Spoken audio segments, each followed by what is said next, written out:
Hello, this is Jimmy. Hey, Jimmy, it's Brian Bosley. How are you? Van Who Left Podcast. Good. How are you doing, Brian? I was just getting ready to call you, so perfect timing. Yeah, I figured I'd give you a call. I know you said 11:15 Eastern time was a good time. So how Oh, are you today? I'm doing great, man. Just a little cold out in Central Oregon, but I think I moved to the wrong state. Where did you move from? Well, originally, I was born in Missouri, but I was lived in most of my life down in LA. Oh, wow. Okay. Yeah. Yeah, it's a little bit different. Yes, it is, man. Yeah, I've been up here for what, 18 years now, from Okay. when my kids were born. Just had to get them out of a different lifestyle down there. So I was, what part of, so what's the nearest city to you in Central Oregon? Where um are you near? it would be like Portland, Salem, Eugene. Okay. Yeah. So we are literally like in Central Oregon. It's like 3 hours to the big, well, 2 to 3 hours away to get into the bigger city. But Bend's growing too. It's got a shoot about 150,000 people. So the town's growing a lot more than when I first came up here. So are you in the town of Bend, or is that your closest town? No, I'm in Bend. Yeah, we live in Okay. Bend. I wouldn't say I lived, but I was out in Portland for 6 or 7 months, 24 years ago. Oh I was wow. out there. It was my largest. I started my consulting firm 26 years ago last month, and Jimmy, I was destitute, man. I was like literally, I lost my car. Oh, My car got repossessed. I didn't have any phone, so prospects would have to call me on my pager, and I'd run down to oh, the pedal my bike down to the gas station and call them back. And finally, American Express called about 18 months into my journey, said, "Hey, can you come out to Portland, Oregon, and put together this marketing program?" I was with the American Express for a number of years, and I developed a marketing program for the company, but I copywrote it because it was under my own free time. So when I left, they could no longer use it. So that was my first big break. It was 24 years ago. So I was in Portland at the Phoenix Inn. I stayed, I think it was by Lincoln Heights or Lincoln Park or some big office complex, and I was there for 6 or 7 months working, and then from there the business took off. So I have a real sweet spot for Portland because it was my first time really taking off with my firm. wow. Yeah, Congratulations, man. That's thank you, exciting. man. I loved living. I was single, and I lived in a hotel. I had a ton of clients that would take me out, for dinner and drinks, and I got to know the city, and I just loved it. I'm sure it's different now. It's obviously probably a bigger city. I don't know what the political environment is out there, but it was back then. It was pretty relaxed, and I kind of enjoyed it. It was just a lot of fun. Yeah. Where are you at now? Excuse Well, me. I live I after grad I graduated from Mount Pleasant, Michigan, a small town, but has a Division I school called Central Michigan University. I graduated from there in '91, I think. And Okay. then I moved from there to Lansing, Michigan, and from Lansing to Detroit, Michigan, Ann Arbor, Michigan. Then I spent 22 years in Grand Rapids, Michigan. Oh And wow. in Jimmy, last June of 21, I moved up to what's called the Upper Peninsula of Michigan. So I'm near Lake Superior and Lake Michigan. So we're supposed to get 5 inches of snow today, and it's, Ooh, I don't know, 21 degrees out or something. I moved to a small town. yeah. Wow. Wow. You're like, man, Well, suck it up with your little 2 inch snow out here in the oh, 20 degrees. no, I'm like, yeah, oh man. it's all relative. Yeah. I get that. And my daughter is 35, and she got married, and they moved to this town called Marquette, Michigan on Lake Superior. They had my first grandson last July. Then my son, Dawson, he's 20. I had the privilege and honor of raising him completely on my own for 20 years. And so he Wow. and I are real close. And his senior year, he said, "Dad, I committed to going to Northern Michigan University," which is in Marquette, Michigan, where my daughter lives. He said, "Well, when you graduate, I'm going north with you guys." So Wow. Um, yeah, so I get to spend. I'm about an hour away from both of them, but um, it was better than being 7 hours from where I lived prior in Grand Rapids, Michigan. So wow. Very cool. Yeah. yeah. So are you interested in being a guest on the podcast? Yeah, well, I was just kind of talking and Jen's like, "Oh, you should do it." And I was like, "Oh, okay, well, I don't I'm not really, I'm getting, it seems like I'm getting updated with all this technology. You know what I mean? As soon as I'm updated, I'm already outdated though. I'm like, son of a gun, I just learned that. I'm like, what? How did that happen? Jimmy, I tell you what, I'm not a tech guy at all. This podcast has been a real challenge for me. But all you need is a phone. I will do it over the phone, and I can hear you. We won't do it today, of course, but I can hear you crystal clear, and that's just all we needed. What I'll do is, if we can agree on a time and a date, I will send you what's called a podcast format sheet, and it'll explain the process. I'll give you the list of questions I'll ask you, and not that we'll stick to those. It's Right. just a good framework. I try to, but I'll give you a little background of the podcast so you know what you're getting into before you make a decision. So I do peak performance consulting and coaching. So I work with leaders and executives and just overall peak performance, and not just leaders and executives, but that's kind of my niche, just to Gotcha. help people perform at their highest level, change their behaviors, establish better habits, But I've been doing this for almost 26 years this last month. But last July, so 12, 13 months ago, a really good friend of mine and a client out of Dallas, Texas, I've known him for 17 years. He's like, Brian, how many hours are you working a week? I said, well, I do about 60 coaching sessions a week and over the phone or online. And I said, I do, travel for speaking. And he goes, do you want to do that forever? I said, God, no. I said, I'm worn thin already, man. I'm 55 years old. He said, then you need a bigger platform. What you have to offer, we need to get it to the world. And he said, I think you need to do a podcast. I said, Dave, I've only listened to a handful of podcasts in my whole life. I don't even know how to do a podcast. So he and I worked together. We shot our first one January 3rd, and we kind of thought, you might get 400 or 500 listeners in the first 6 months. And I was okay with that. I said, that's fine. It's more people to touch. And well, for some reason, after about the third month, it just exploded and took off and just blessed. It started when I started bringing guests on rather than me just talking and coaching. It was like we started bringing guests on, and right now we're in 6 continents. As of this morning, we're in 41 countries, 1,036 cities in all 50 states. So we have good for you. Took off. Oh, Jimmy, it's not me. I mean, the one thing I can say is I've established a nice format, and that's pretty much it. It's the guests. I mean, and what it is I'm bringing on, what the subtitle is, ordinary people who are doing extraordinary things. People want to hear a human interest story. Gotcha. Where'd you come from? What'd you go through? Where are you at now? And they just, that's what they want to hear. And they're just inspired by, ordinary people who are just doing some really cool stuff, like Jen. I mean, Jen's not a celebrity, she's a friend of mine on Facebook. I didn't even know her. I just said, this girl looks like she lives a pretty fun life. I'm just going to ask her if she'll be on my podcast. And that has had great downloads around the world. So she's like, you got to meet Jimmy. I'm like, oh. So, I mean, it's pretty simple. All it is like 2 buddies talking over the phone, and that's all it is. We won't record it live. We'll do it. We'll record it.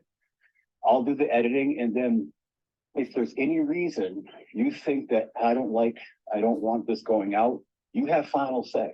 I'll always send you a copy of the podcast prior to its streaming to the world. Well, it goes this way: we do the recording. I edit it. The first copy goes to my mother. That's just a tradition I have. We've done 64 podcasts, and she's been the first one to receive every one. She likes to listen to them when she's going to bed at night. Very cool.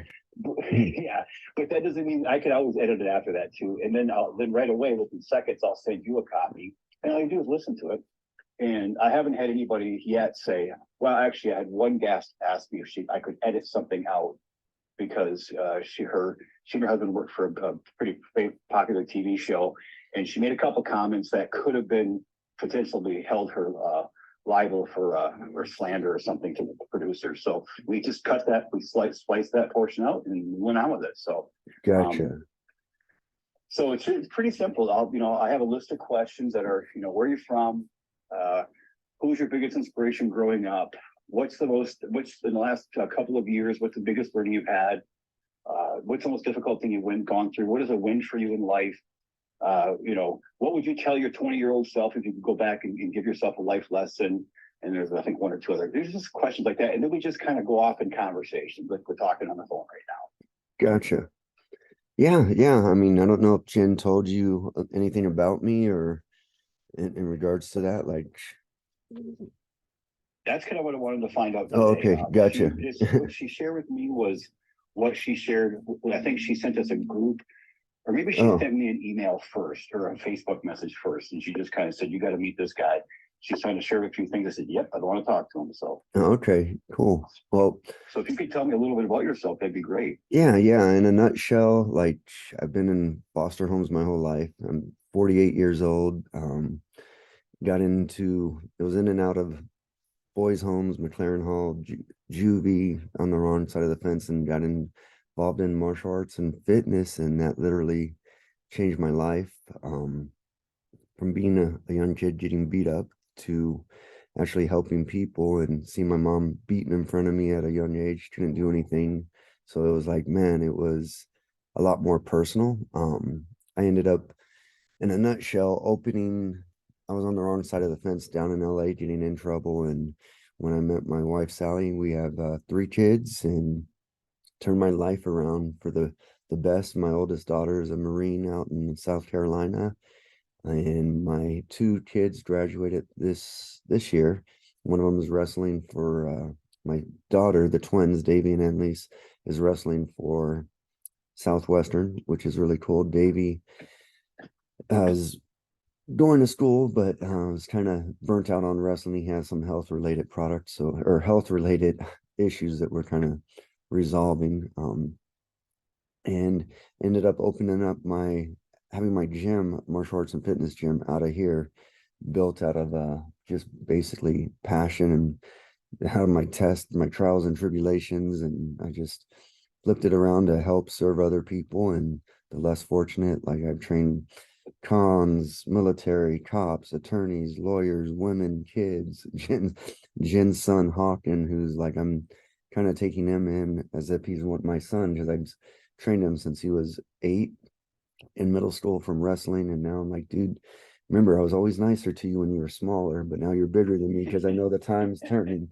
And he's off pursuing the Navy, and then trying to get into the Navy SEALs, and is doing that. And I still stay in contact with him through Snapchat. And unfortunately, I ended up having to close the gym when the pandemic happened. I just couldn't do it. And now I'm learning this online world and I built my courses, a self-defense course, starting a little membership, like more affordable membership for fitness and kickboxing, that they can go, because I'm still training people. I converted my garage into my gym, and I do tons of self-defense, everything from, I tell people it's a street knowledge with a martial arts twist. Basically, it's not like some Krav Maga. I've trained a lot of amateur fighters, professional fighters, and just had, a story through fitness and martial arts. Through that, I was able to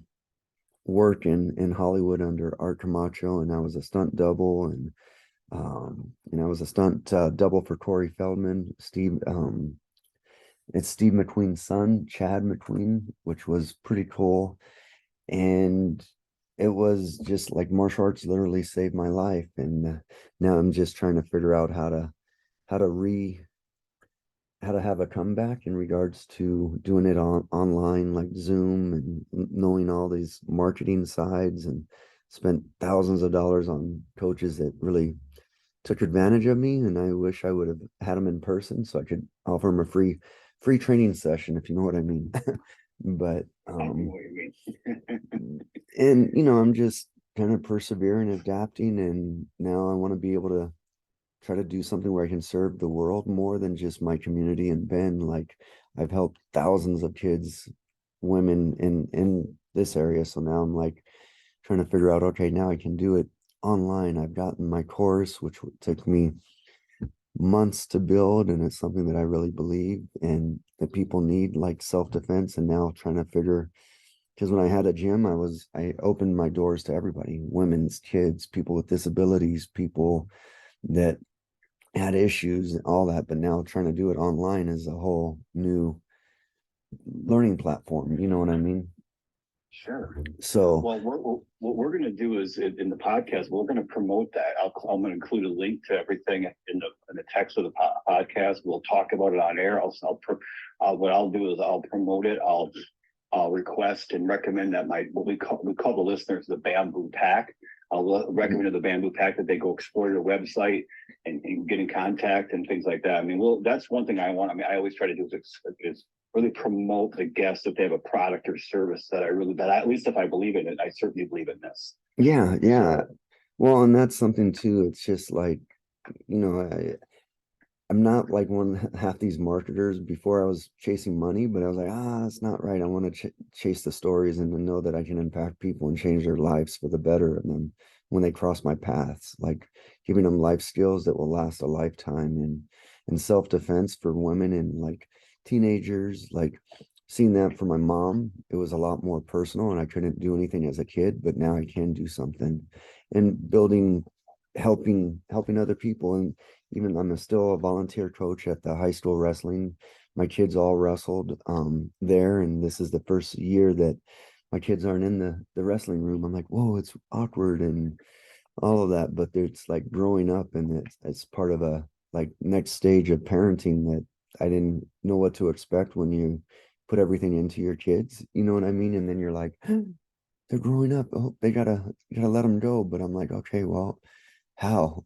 You know what I mean? Because not having for my family, my sisters were in gangs, my brother's in gangs, I was in gangs, drugs, and I know that my path was not like I took advantage of people and it ate at me, but I never could be like the guy in the, oh yeah, okay, I'm gonna beat you up and take what I want. It was always ate at me, but I did it out of fitting in, you know what I mean? So there's a lot of stuff that I learned, and now am standing my ground. And through that, like the martial arts in 2013, I was nominated in the Martial Arts Museum Hall of Fame, I call it, for the like just the honors award program. And it's nothing big, but from a kid that had grown up in foster homes in and out, I got probably about a seventh grade uh, education, but my passion is serving people and getting them better. And to me, doing what I love, it's like every story. It doesn't matter who they are, I can help them. Like that's my challenge. Before, I had my ego of violence and hurting people. That was like a lot of stuff that grew up with my mom. Seeing that person beat my mom, I had a lot of those issues. But now I'm like, nope, I can actually, on my symbols, there's hands, these, and it's lifting hands. It's like, and you're holding like a prayer kind of, but your hands are open and it's holding a yin yang. So these hands, I tell people, these hands used to be hands of destruction, now they're hands of construction, to lift people up at where they're at, not about me. It's just about, if I can help them, I really will help them, and if I can't, I'm not going to pretend like I can and just take advantage of them, which I've seen out there a lot. So, I have to tell you, man, I'm writing notes here. You know what I mean? So, oh, um, and you go by Jimmy, right? yeah, I like feeling young again. You know what I mean? Yeah, but Brian, you really can't. I guess I could go by Bri, but I don't really want to do that. No, I wouldn't suggest that. That would not sound right. No, it wouldn't sound good for me. Your story is fantastic. I really love the two things you said: martial arts saved my life, and these ones were hands of destruction, now they're hands of construction. I think that's just prophetic. I mean, Yeah. really, what the listeners, from the feedback I've been receiving over the past few months, what they want to hear is a really good human interest story. They want to know that that the guests went through tough times, Oh, because every one of the listeners are going through it. So they're all going through tough yeah. times. And people tend to flock to my podcast because they're struggling with something, and they want to know that there's hope at the end of the road, and they love to hear somebody who's pulled themselves up like that. That's the first thing they love to hear. The second thing, they really love just good dialogue between me and the guest. And it's like that. We're just like, they always say, it's like two friends talking on the phone, and we're just listening in.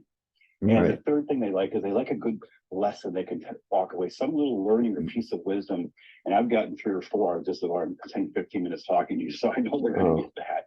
Yeah. And I mean, I would love to get you scheduled and start promoting this on my social media platforms. Yeah, absolutely. I mean, it's in there. I'm kind of all over the place, but I'm not like, but my whole thing is like my passion, turning my passion into my compassion of my clients, you know what I mean, of people Yeah. when I cross. And it's something that, like, I don't know, and being real, not some fake stuff. Like, yeah, it's just in there. Like when I had a gym, I could serve everybody, but now I'm like, okay, well, I can still serve everybody, but I just got to have people that want to get in shape, want to learn how to protect themselves. And it's literally, I tell people it's the best hand and glove combination. You're getting fit and you're learning a skill set at the same time.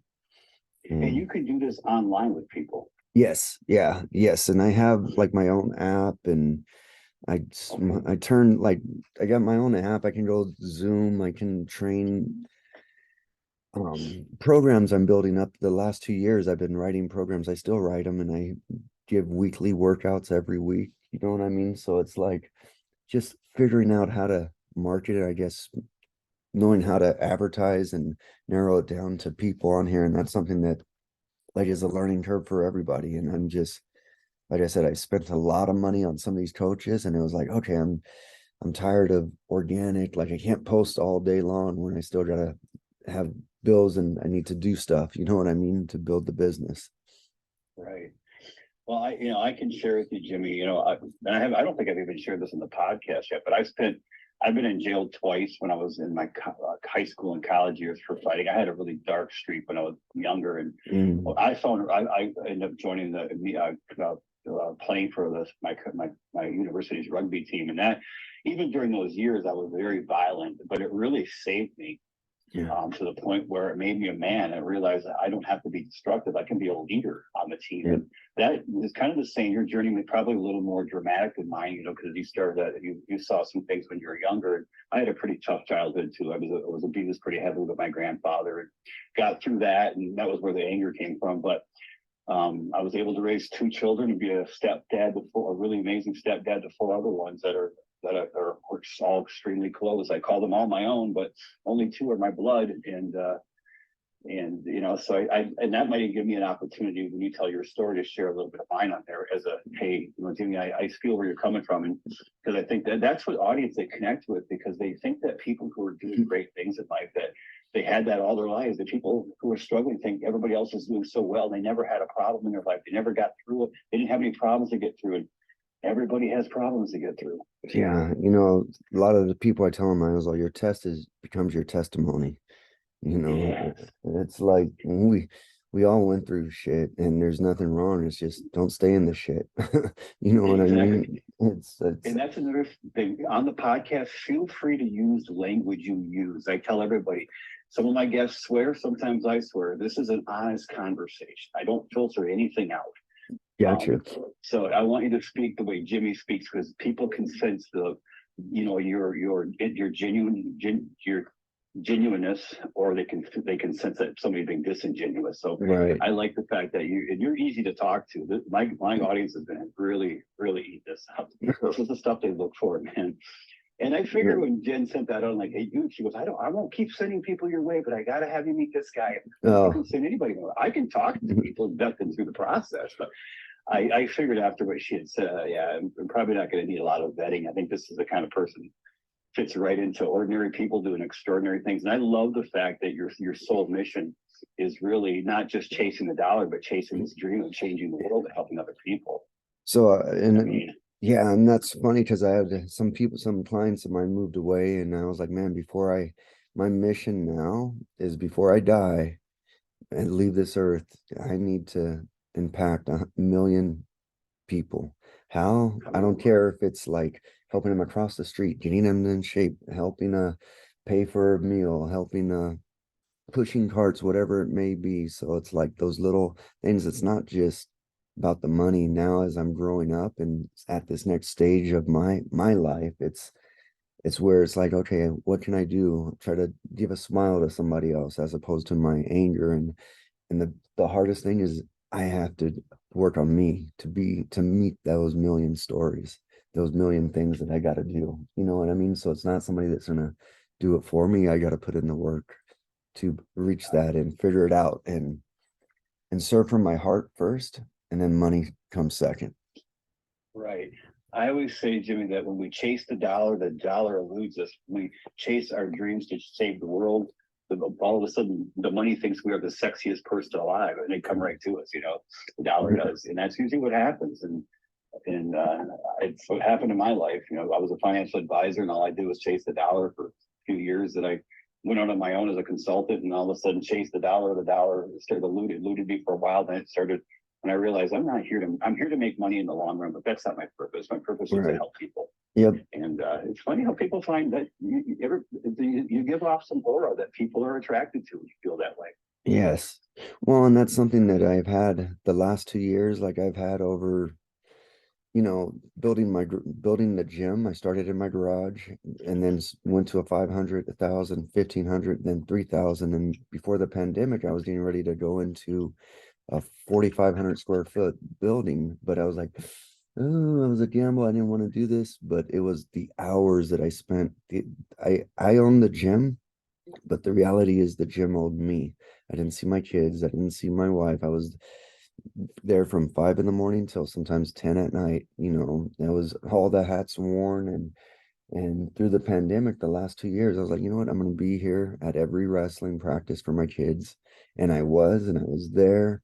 I took my daughter to Oklahoma for wrestling tournaments. Like, I was like, what the hell? Like, why would I mean, like, and I was like, man, I've never done that. Let her meet my family in Texas, where there was not the side that where I came from, like the drugs and the racism that my family was in and the gangs. And just still I was like, nope, we're not staying here for Christmas, we're going out. Like, meeting there is hoping, as a kid you want something better for your family, like thinking they would change, but reality, I'm like, you know what, the hands we all being in the foster care system was probably a blessing in disguise compared to where my family's at and what they went through. And also the shit that I went through only made me stronger to help other people through this, because the trials and tribulations I went through, it's, PTSD, but in a kid's version. I didn't go to war, but I went to war by living and getting beaten, molested, violent, like seeing friends die in my arms, seeing all this. Like, there's no normal to that.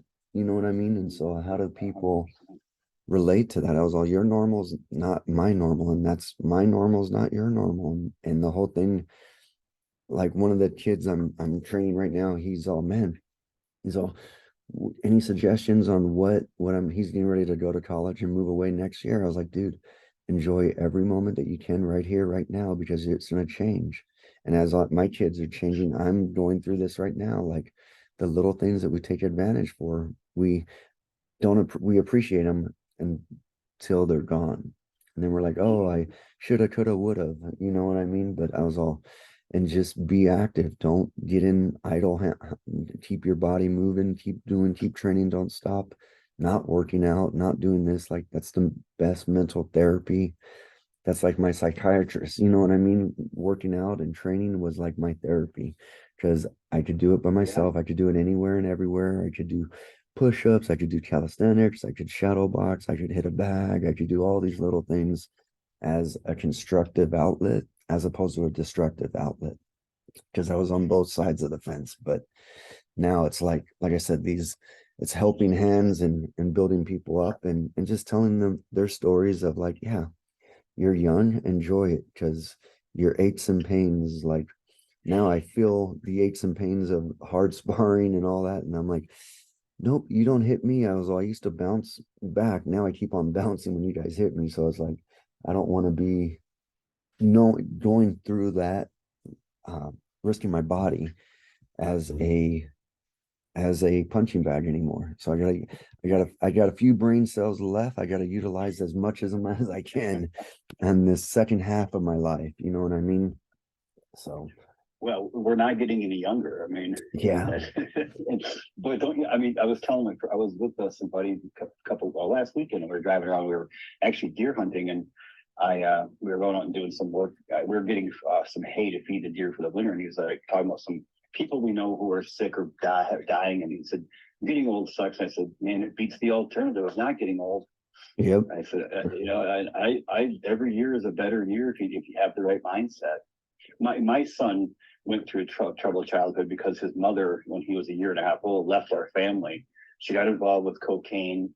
She had been prior before I met her, and she was clean and dry, and then she got involved with cocaine and about a year into the year and a half into the marriage, and then she just left and split the country. We didn't see her for 15 years or so. So, I raised him on my own, and he got therapy, but what saved him is when he was 9, I put him into a karate studio with a really amazing sensei, and he got his black belt, his first degree black belt when he was 12, and he continued to fight. And that's really his gift, is fighting. But then he got into boxing, and he hasn't been. He always plays for the lacrosse team at college, so he kind of stepped away. But as a kid, the martial arts really did a great thing for him, and it was a miracle drug for him. I mean, so things that I couldn't provide and a therapist couldn't provide. We were able to plug certain, kind of certain holes, but the martial arts was really a confidence booster for him. And I gave him, like you said, that outlet, Yes. physical outlet and he hardly ever didn't place first in a tournament. I think he got 1 or 2 seconds, but he was, the guy from Twilight, Taylor Lautner, who plays the werewolf in the Twilight movie. Oh, yes. He went through the same program as my son did. And I was talking to several senseis at a tournament one day, and they were saying, "Is that your son?" I said, "Yeah." And he said that we have to tell you, in the past 20 years of these tournaments, he's the second best we've ever seen behind Taylor Lautner. At the time, I didn't know who Taylor Lautner was. I knew the name, so I went home and Googled him. Like, oh, I didn't realize he was from Grand Rapids, Michigan. I didn't realize he was a martial arts guy. But I guess he was a pretty astonishing martial arts competitor. So Dawson has just this gift, with his hands, and he's not afraid. He can just spin kicks and everything. He's just, so I can attest that he's gonna. In fact, I was even thinking that with your online program, I think I might kind of steer him that way. I was wondering, do you ever do now that you have the app and your online training, do you ever do anything with corporations where once a week, you do a session with several executives or just employees that, because I teach my clients, you can't just work on your mental health. You have to work on your physical as well, because that one is the groundwork. If you're out of shape, you won't be as creative and productive. Your leadership skills will not be as good. You got to work on your body. And they all agree with it, because they're always like, well, I don't have the time. But do you ever do anything like that where there's a corporate training you could do once a month, even, or once a week with companies? Yeah, I'm all for it. Like, are you thinking like a set time, like, or just like I work with a lot of companies, and I work with a lot of the CEOs and things like that, where I'm always preaching, like I said, but they don't ever really push the agenda of, they don't want to get into people's personal lives and say, hey, you got to take care of your body. I can say that to my clients, but but if they said, hey, we're going to offer once a week, there's going to be whatever, a half hour, 40 minutes, hour, we're going to be working with Jimmy Smith out of Portland or out of Bend, Oregon. He's going to be doing some online work with us at this time, or once a month or something. I mean, I'd love to talk about that, and even talk to some of my clients about this is an addition, man. It's good. It's an investment, not a cost. It's going to pay dividends, because I know how the physical body runs the mental body.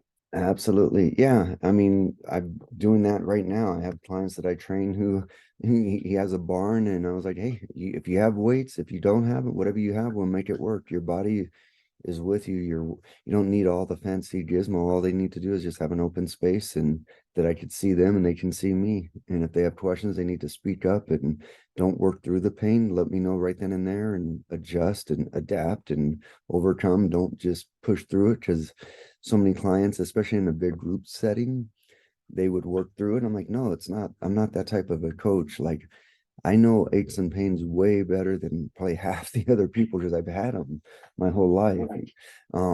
And it's about adjusting and adapting and serving them at their level. But yeah, absolutely. Do like a Zoom, like a live Zoom. Yeah, that's what I'm thinking of Zoom. And really, you could almost do multiple companies at once. They would all be paying you separately, but it could be, let's call it 1 hour out of your time, but they're getting the same. But I mean, I don't know how that would work. I mean, there's so many angles you could take with this thing. And I've just in the last few years have just started really promoting physical shape, physical health, eating right, trying to eat more organic foods, staying away from certain, chemicals, and working on your body. I mean, I don't coach that because it's not my specialty. I just recommend it, and I say, go do the research, go talk to a professional nutritionist and a trainer, or just go for a walk, do something. Yes. Start with a walk, then start with another walk. And then when you get up, go for a light run walk, then start jogging slowly, then start, build your body up Yes. at the pace it should grow. Now, don't push it. Yep.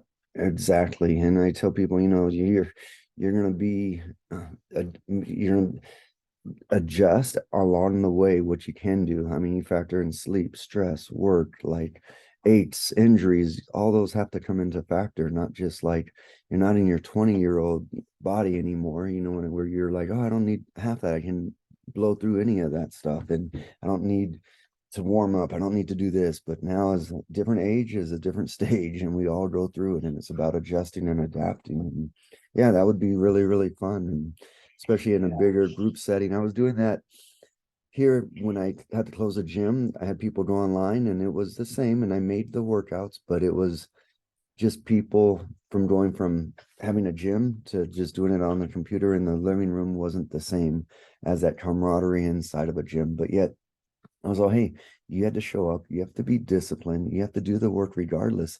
The only difference is you're just doing it and live out of your spot instead of hitting in here. But I was all, it's different strokes for different folks. And I miss the gym. I miss the stories. I miss that. That's why I'm still helping out at the high school, is I still see some of the kids that I used to train when they were like little. I was like, dang, I was all, first thing I said, I was like, hey, do you owe me money or do I owe you money? And they look at me like, what? I was like, okay, we're good, man. And they're like, what the heck? All right. I just want to make sure we get all that out on there, because I've given so much away too. Like when people couldn't afford it, I'm like, man, it was my love for them for training is I knew what it would be. It would help them. And I tell them anything that you do, no matter what it is like parents with their kids. I'm like, they need to be in a one-dimensional sport, meaning like whether it's martial arts, whether it's swimming, whether it's track, whether it's playing an instrument, whether it's uh gymnastics, whatever a one-dimensional sport is going to help that person out of their shell, because there's no more pointing fingers in a team sport. Nothing's wrong with team sports, but you can't blame and shame and point like, oh, he messed us up, or Johnny did this and I could have had him, and all those other things. But these kids out here, it's a lost art of them getting to know themselves and getting their body to move, and knowing that they don't do the work, they're not going to get the results. Yeah. And I think that's such a good life lesson that transfers to everything else. Yes. And beyond. And the thing is about, physical training, it doesn't have to cost much. It doesn't, it's all about discipline. And my son said something last year, Jimmy. When I moved up here, I didn't have a home yet. So I just moved up kind of, and so I took my daughter's camper and I went to a campground. I lived for, my goodness, 4 months, 3-4 months. And I enjoyed it.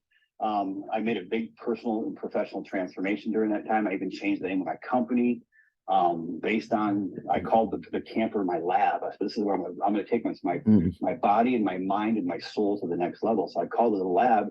And one day I was walking back from a hike with my dog, and I said, let's get back to the lab, Chloe. It's her name. And I said, it's the Bamboo Lab. Wow. And it's stuck. I'm like changing the name of the company after 25 years. I was almost 25 years at the time. Man. And anyway, I was in the lab in the camper one night. I was like, or maybe it was in the morning. Like, gosh, I don't want to go. I was running every day. I'd run stairs, and I'd run the equivalent of the World Trade Center every day. Wow. And I'm like, I didn't want to do it. I told Dawson, Dad, the thing you don't want to do is the thing you always should do. Yep. And it just stuck with me. I'm like, okay. And that stuck with me. When I don't want to go for my hike, I do a lot of rucking with, weighted vests. And I'm like, okay, I don't want to do it today, but I'm going to do it.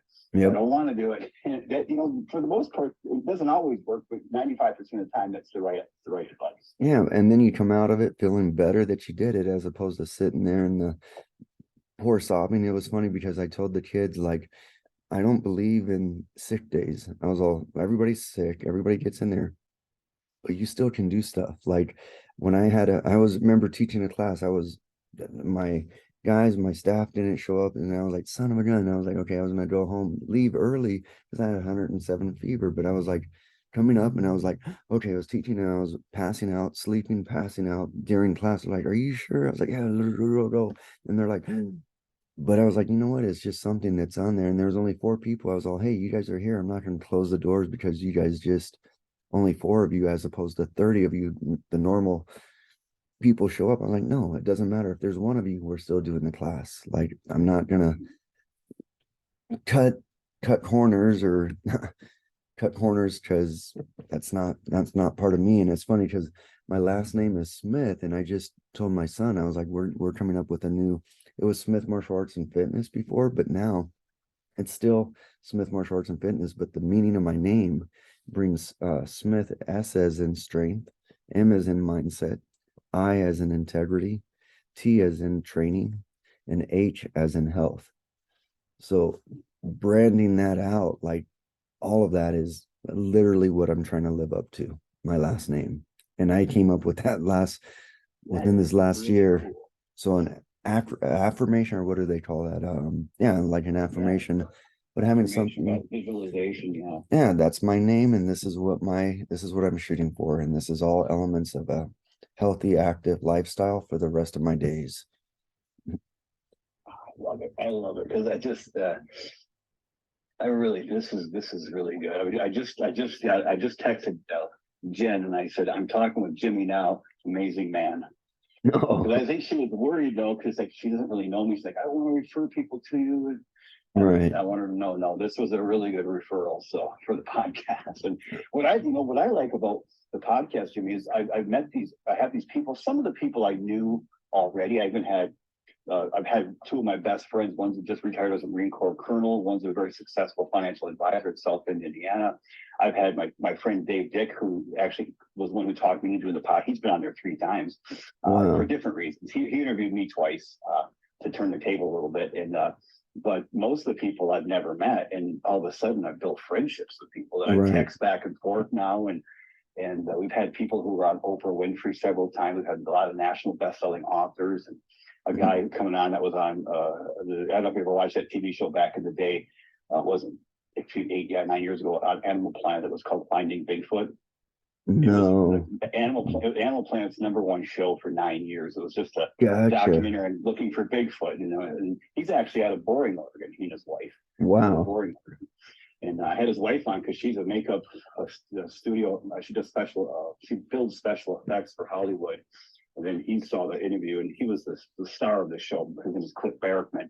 He was the star of this TV show, Finding Bigfoot. And he emailed me and said, "Hey, my wife loved talking to you. She said you were awesome. I'd love to be on your podcast." And he's got millions of followers. I'm like, "Yep." So he's coming on in January. So very you cool. build these friendships with people you never would have met. People I've watched on TV, people I've read their books, and I'm like, Yeah, this is great. People like you that I never would have connected with if I hadn't reached out to Jen.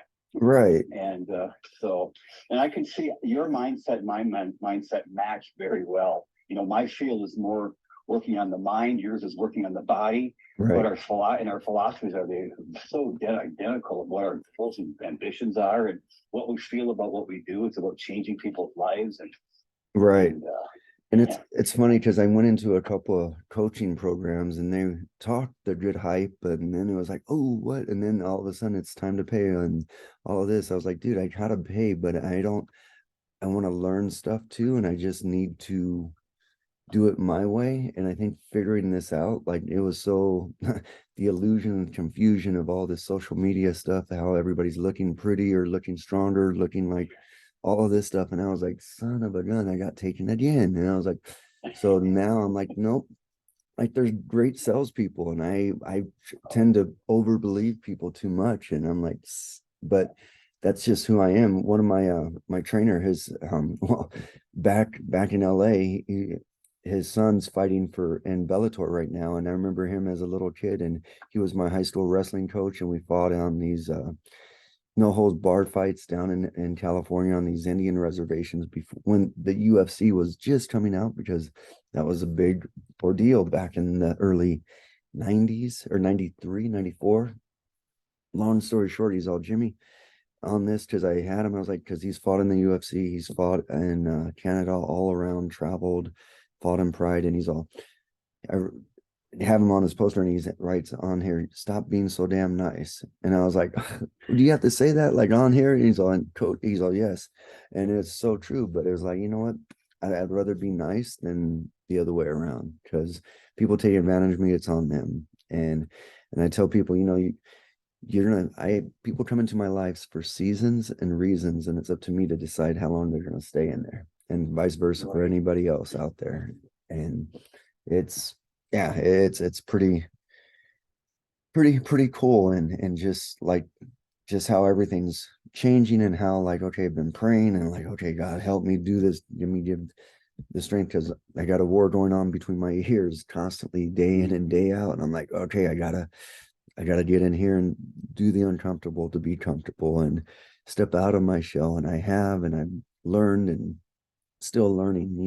I'm the endless student of life, not just like martial arts and fitness, man. There's so much more I can learn. Like, man, I know how much I really don't know. And that's the thing on there. And that's where it's life, man. There's no way anybody that says they know it all, you can look at the other way, or you say this move's going to work for everybody. No, it's not. You have different criterias. How strong are you? How's this? But the stuff that I do know, like, I'm pretty confident that it could help, or I know it could help people, because it has. It's helped thousands of people just in my community here. And I love the stories when a kid can come back to me and say, you know what, I didn't have to fight this guy anymore that was getting bullied. He just stood over there and he said, no more. And he just said it with his being firm and confident. And I was like, that's what it's all about, is me having simplicity, helping people with simplicity, effectiveness, and building their confidence.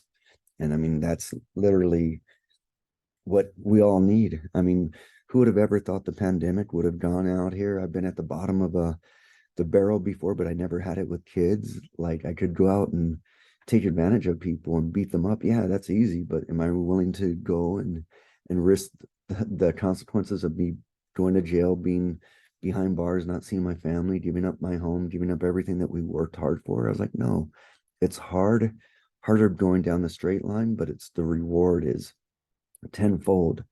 It's easy doing the bad stuff, but it's detrimental. It's not gonna save you. It's gonna hurt you. Longevity, the mental, the physical, all of those things on there. Because yeah, it's easy to go out and do that stuff. It's harder to run a business, to go in here, get up and go to work and do what you want to do when you don't want to do it. And I was like, but you got to discipline your disciplines to get off your butt and do it. And nobody can do it, but you can do it. You're actually seriously inspired, motivating me to change some of my thinking, because I hurt my shoulder. I've heard it over the years. It's probably an old rugby injury. I don't know, but it's been bothering me for the past 4 months. And I took 2 months off of really any lifting, and I was not doing well emotionally and mentally from that. So I went back to it, and I've been going light 2 to 3 days a week. But I'm just I'm icing a lot, and I'm doing a lot of stretches, and I mean, really going back into it lightly. But man, I'll tell you, since I got off of my physical exercise 4 months ago, 3 months ago, I guess it's probably more like 3 months ago, it's been hard to get back out running or rucking or hiking or even going for a walk, and I can't use my rowing machine yet because my shoulder, that'll affect my shoulder. So I've noticed that I eat really well. I'm very, very strict eater. I don't eat a lot of calories. I eat good, healthy calories, a lot of proteins, and I take a lot of supplements and vitamins. But so I haven't gained weight, but I can tell that I'm just a little more lazy with my cardio. And we have snow here, so that's an excuse I use, and so I run into bears and wolves on my hiking trail. So I'm like, oh, I don't really want to do that. But at the same time, there's not a lot of danger if you just take some precautions. But I see myself using excuses. And I told my son, he's coming home Friday for a month for Christmas break. I said, we're going to be positive and productive. That's our goal for the 4 weeks together. We're going to do a lot of training. We're going to do a lot of rucking and hiking and running. And we're going to lift. And we're going to, if you want to join the gym while you're here for the month, I'm okay with that. And so we're gonna get back into our old patterns and that'll jumpstart me a little bit to continue on through the year of 2023 to get back into more of the cardio stuff. It's funny. I said something like on my story on Facebook, like I was like, because I have a Smith Martial Arts page, business page on Facebook, and I was like, what did I say? Oh, you can stop, or why hesitate, which is going to cause you to procrastinate. get started today and make adapting along the way, or something like that. I was like, you know what? And this is the same thing. Like, one of the things on my shirts that I had is habits we train or habits we gain. So if we are having bad habits, well, eating those Doritos every night's not a good habit. You're gonna get on the couch and you're gonna put on the weight. But if you get up and you read something or go for a walk, doing something, even if it's 5 minutes, is better than no minutes. So it doesn't have to be the extremity, especially when you have injuries. I mean, when you have injuries, it sucks. I had my knee, I had my shoulder, I had an impingement for a year with my shoulder. And I still am, from years of holding mitts and tie pads and wear and tear. Like, I have arthritis and bone spurs on my neck. Dude, I should not be able to do the stuff that I do, but if I don't do it, I get so stiff and stagnant that it's like, it's restraining and it's constraining where I can't move, but I can. Now I'm like, okay, nope, I'm not going to do this with this guy. Like, it was funny. Hawken, Jin's son, he's a strong kid and he was an elite wrestler, athletic. Like, everybody would be scared of him. And I was like, dude, he's nice, but just don't be on his bad side. He's not a bully by any means, but he stands his ground. He's not afraid to fight. And I told Hawken, okay, we're going to spar, but here's the deal. Like, I'm going to hit you and I'm going to drop you consciously, safely, but not hurting you. That's going to be detrimental. And he was like, okay, because he was getting ready to fight. And I was like, Hawken, it's not what it is.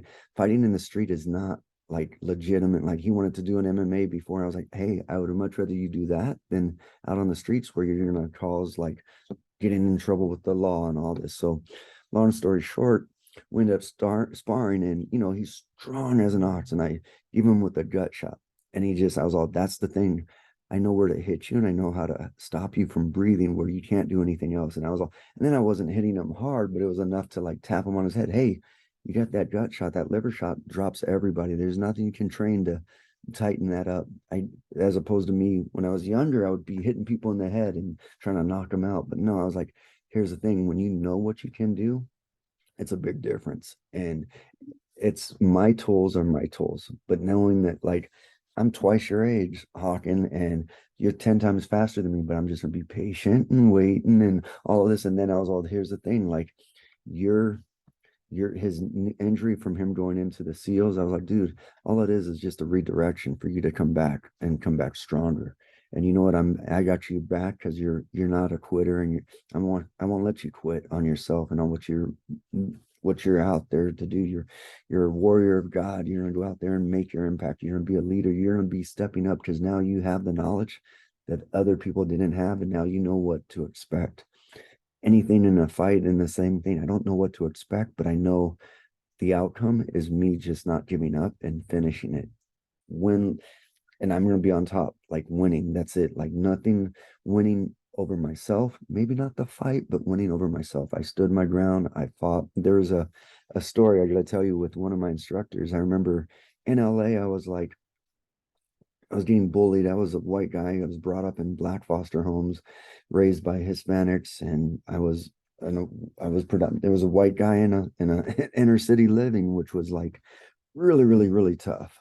So my older brother is was gay. My older sister runs with the Crips and the Bloods. And so we never got along. And then it was me, and then my little brother is a big time drug dealer, and my little sister is a lesbian with 10 kids. And I was like, what the hell? Like, so my instructor, like, being brought up in the inner city, changed all of us. We all went to different paths. My brother is successful. He owns his hair salon and he does makeup for the stars and like beauty. Everybody comes in and he dresses up like in drag and he looks like a woman. I was like, holy moly, like, man, unbelievable. But all the stories, so the story, sorry, I'm getting off track, but um the story, I remember talking to, I was getting pushed by these bullies by another gang, and I was like, okay, boom. And I was like, man, and I was scared as heck to fight this guy because I was outnumbered and he was known to beat people up and all this. And I was like, you know what? And we were in the classroom and he ends up pushing the desk, and it hit me, and I was like, dude. I turned around and stopped, and it was like the rite of passage. And so this time he pushed it again. The second time I got up and I was like, and I picked up the desk and I threw it at them. And they're like, oh shit. And I was like, oh shit myself. Like I didn't know I did that, but I think out of that pressure of everybody going on, and then we ended up fighting, and I was literally ready. I was trying to take him out of the two-story building, and I was going to go with him, like, because I didn't want to have his James fight, get my ass kicked after school, because I was like, man, if I take him out, I'm going to take him with me. And that was like the biggest thing out of this respect, that I had everybody. And then later on the next week, I remember this guy was like talking, and then I was talking smack, and I was like, yep, because that built a little confidence. And I was like, you know what? I'm going to kick your butt. And I called Art, was my head instructor, and he was brought up in the barrio of LA and South Central, East LA, like everything. Everybody knew Art Camacho as a kid. And he was a fat little Hispanic kid that grew into martial arts that just changed his whole life. So I remember that day I was smack talking. I was like, Art, you're gonna come here after school and be here. And I didn't need my brothers or my gang, my sisters, or any of those games. I just needed Art, one person. And I talked to everyone. I'm gonna kick your ass and your ass, your luck. Wait till after school. And so after school, sure enough, Art comes in, and I was like, yeah, what's up, mother? And I was like, you ain't so bad now. And then like, no, we're all the guys knew Art. Like he was a small guy, but just respected in the neighborhood very, very well. So Art's like, okay, here's the deal. We're gonna fight. Jimmy, you're gonna fight. Everybody, no weapons. Any weapons come in, I'm involved. And Art was there. And it was 16 kids there, and it was me and Art and everybody. And Art's all, take out your weapons, put your knives, no shanks, no pencils, everything's on there. And he's all, Jimmy, here you go. You're gonna fight. I was like, okay, cool, let's go. Who wants some? And then he's like, this guy in there, and then one guy, it was a fair fight. I was like, okay, and he kicked my ass, and I was like, I'm done. Art's like, nope, you're going back in there. And I was like, what? And I remember second guy kicked my ass, third guy kicked my ass. I got my butt kicked 16 times. He's all, you ain't so bad talking now. He's all, Jimmy, this is a lesson you'll learn. You will hate me now, but you'll learn for the rest of your life. So never, the better you get, the more humble you should become. And not the other way around. You got cocky because you thought I was going to bail you out when you did this to yourself. And I was like, I hated him for like a month. I wouldn't talk to him. And because I used to train with him every day, I would go to his house or he would come and pick me up. And I was like, no, I was so sore. But that humility and ass whooping I got by these guys taught me never, ever, ever to talk, um, like to be egotistical and belligerent and cocky. And I see that in some of the kids. I was like, no. Like now I'm like, every time I see a kid like boasting or going in there or like walking around like, hey, there comes a time, and I tell them, here's another story for you. An empty can is the one that makes the most noise, man. You're filling it up with with a lot of a lot of little things on there, but it was just, yeah. I don't know why I told you that story, but that was just something that was like, yeah, people can come into you, and people come into your paths for a reason, like I said, for a season. And Art has been with me every year, even though I moved out here when I was trying to get him to come up and do a demo because I wanted people to see where I came from. And he still does Hollywood movies and all that, but every time I go down there, I want to see him. I don't want to be in the movies. You know what I mean? Like people are like, oh, I want to be in Hollywood. I want to be next to him because I don't want nothing but his knowledge. Like I want to pick his brain, catch up. Like he changed my life. And if it wasn't for him, I wouldn't be who I am today. And I acknowledge that. Like I give credit where credit's due, and not like out of just, oh, it was my way. Or it was like Burger King, I had it my way. You know what I mean? No, it's every teacher comes into your life, and there's something I can take away and learn and apply and be a better version of me to help serve others. I agree. I love what you said. Empty can is the one that makes the most noise.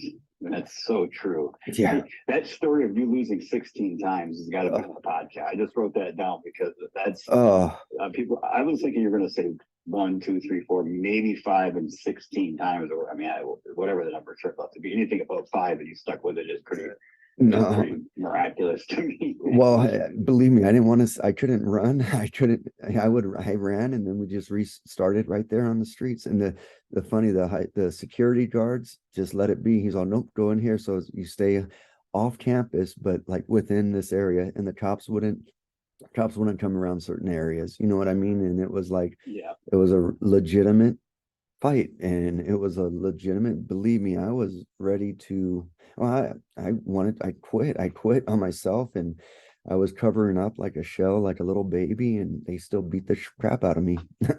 And it was like, okay, it was enough where it was enough of a beating that I had some skill set and I had some ego. I had some like, oh, okay, I can do this, but never, yeah, never again. And I tell people, what I went through, you don't have to go through. I'm the shortcut you've been looking for what's going to really work and what's going to save your ass in a long time. Like, there was a guy at a bar fight, or we were at a bar and he stares at me and I was like staring at him, and he's always, oh, what the fuck are you looking at? I'm like, man, that shirt just reminds me of my dad. He just passed away.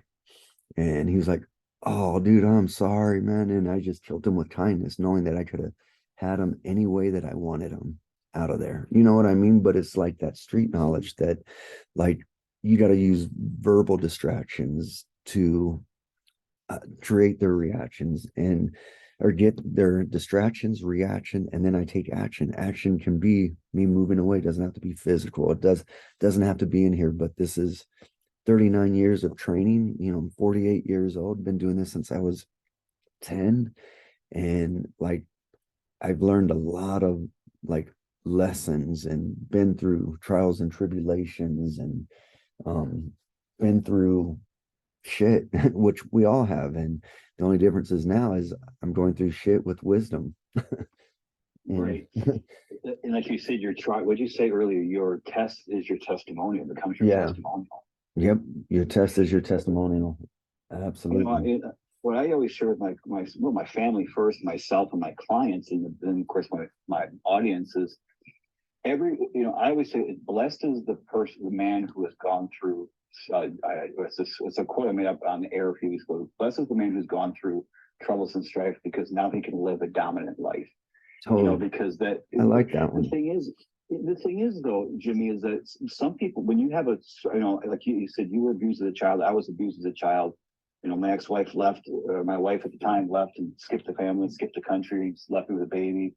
And that happens to a lot of people, this kind of thing. But you can choose the direction from there, because every one of those trials and tribulations determines your fate, or they mark a spot in your life, and you don't walk away the same person. You walk away a weaker person or a better person. It's always your choice. Yep. And I always tell my clients, you have to choose your pain. We spend our life running from pain. I said, life is nothing but pain. That's all it is. It's you choose your pain. You choose the pain of hard work and grind right now, or you choose the pain of regret later. You don't have a third option. Yep. You're gonna feel pain. But this one, you have a choice. You have a choice if you choose hard work and grind in the process of change and transformation. But the thing is, it's short-lived, and it's a positive pain because it turns you into something better. The other one, once you face the pain of regret, it's a negative pain, and it's not a short-lived. It lasts for eternity. You never get rid of that pain of regret. Yep. And it's all about. I do a whole speech in the training session on choose your pain, and I do it for a lot of athletic, like colleges and things like that, for athletic banquets and things like that. And about every day when you get up, it's 15 degrees out and you want to go to the gym and your car's got a foot of snow on it, or you want to go for a run, or you want to go work out. That's painful. It's so much easier to crawl back under that warm comforter. Yes. But so you're rewarded when you choose the pain of regret. You're rewarded instantly by comfort. You can sit back and watch Netflix and drink beer and eat junk food. You feel good right now. So you're actually rewarded when you choose the pain of regret. It's a short-term reward. Yep. But you're punished when you choose when you choose the choice of pain and hard work. You're punished because now you got to go grind and hurt and do the things that are uncomfortable. So it's so easy to see how we're distracted by this pain of regret, because it's comfortable now, but man, it hurts later, and it hurts forever. Yep. That reminds me of another little saying, like short-term pleasure, long-term regret. Yeah, that's exactly what it is. Yeah. Yep. And trust me, I still choose that one Oh, sometimes.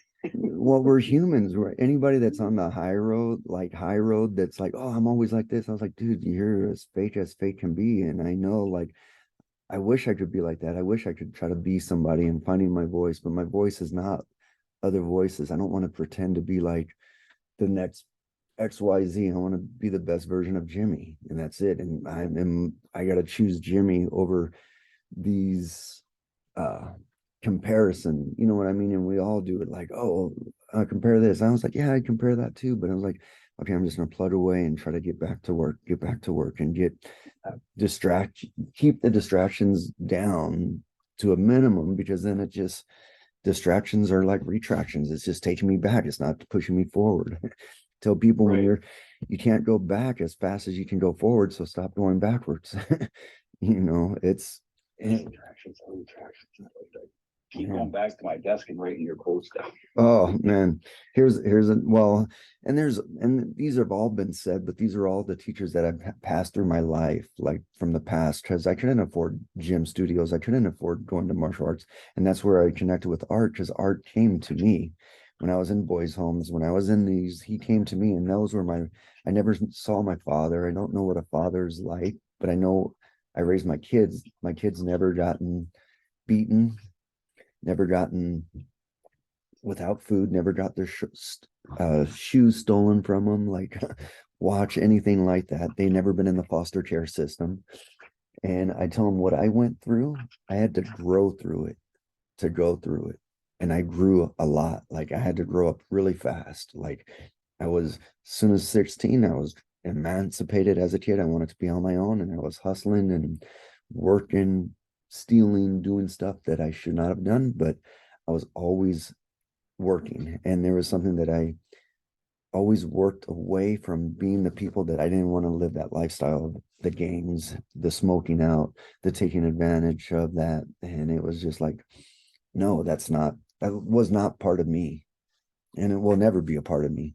And that's why I moved up when I had a chance to raise my kids. I didn't, not that LA was bad, but I didn't want them to just, I needed a fresh start, a restart. And I love my family. I stay in contact with them, but not like, they haven't visited me up very much, some of them, but my sisters, and just like horrific stuff has happened down there. Like my niece got shot and killed in a gun range, and my other sister ended up, my kids' friends committing suicide and going off the drugs. Another one ended up beating the crap out of a guy, and now he's in prison because he killed him. And it was like, holy moly, like this is the life that I don't want my kids to see. They see the rap or the lifestyles of that. I was all, man, in life there's people that uh come into your life. They're either below you, or they're at the same level of you, or they're above you. And this is the cycle of life. You're going to learn from all of them. When you're starting at the bottom, you got to look up to the next level, who's at who's above you, and then that next level, who's above him, and you're shooting for that. But that's the constant cycles of life. And we all wear masks, who we really are, what we pretend to be, and who we really want to be. And to things, I'm always shooting for who I want to be. I wore a mask all my life. Now it's like, I don't have to wear a mask. I want to be the best version of me, and I know I can do that without judging me. Right. Um, I'm telling you, this is going to be when's as soon as you can do this podcast. Um, This right here, we just did a podcast right here. oh, This would have been it. I wish I had been recording. oh, I mean, really, because you answered a lot of the questions I would have asked, but you just answered throughout your conversation. Do you gotcha. have any availability next week? Yeah. Let me see. I have a podcast next week, but because I do a lot of work in the financial industry, and they take a lot of time off this time of year. They pretty much have all checked out. So I'm taking the last week of the year off for my family, but this week and the next week are kind of I might have 25 coaching sessions all each week, and that's it. So I have a Gotcha. later schedule. Yeah, what day next week are you thinking? How about right around the same time next Wednesday? Let's see, Wednesday. I can't do it at this time. I can do it Wednesday. So you're in Eastern Standard Time, right? So it's what? Yeah, so I'm 3 hours ahead. So Or actually, I could do Tuesday late morning. I have Yeah. a podcast from 8 a.m. until 10 a.m. Well, 8 a.m. What do I have? 8 a.m. until 10 a.m. your time. I have a podcast, but I don't have anything from 10 a.m. till about noon your time. Yeah, I could do the 20th, Tuesday the 20th. Yeah. I could do 10 a.m. especially. Ooh, yeah. Yeah, because I'm You could? picking up my daughter from Coos Bay. Yeah, 10 a.m. Brian. And it'll take probably, we're on air for about an hour, and then we'll talk for a few minutes before. Well, you and I talked already, so I don't have, there won't be much for us to talk about. Then usually about 5 minutes afterwards. So it's usually about an hour, 15 minutes total. Okay. Would that work? Yeah, an hour and 15, you said? Yeah. Okay. Yeah, if I schedule it in, I just got to make sure I'm not having no clients. Ooh. Maybe we do. I mean, we don't have to, we can move it, we can do a different time. We can do Yeah. Monday, right around the same time. I have Monday available from 10:30 your time on So let as me, well. So could you do it earlier? At 9:30 or no? at what time? 9:30 So it's 12:30 my time. On Monday or on Monday on itself? Tuesday. Oh, let's see. No, but I can't do it Monday. I'm driving to pick up my daughter from college. Okay. Tuesday or Tuesday, could you do it at 9:30 or could you do it at 11:30? 11:30 would be 2:30 my time. Yeah, I could do it at 2:30. Okay, so 11:30. I can put it on. 11:30 your time on Yeah, Tuesday. 11:30. Yeah. Yeah, that I'll way have I a can. I'll have a hard stop right at 12:30 your time. So or at 1 o'clock at 1 o'clock your time. So I have a coaching session with a client at 1 o'clock your time.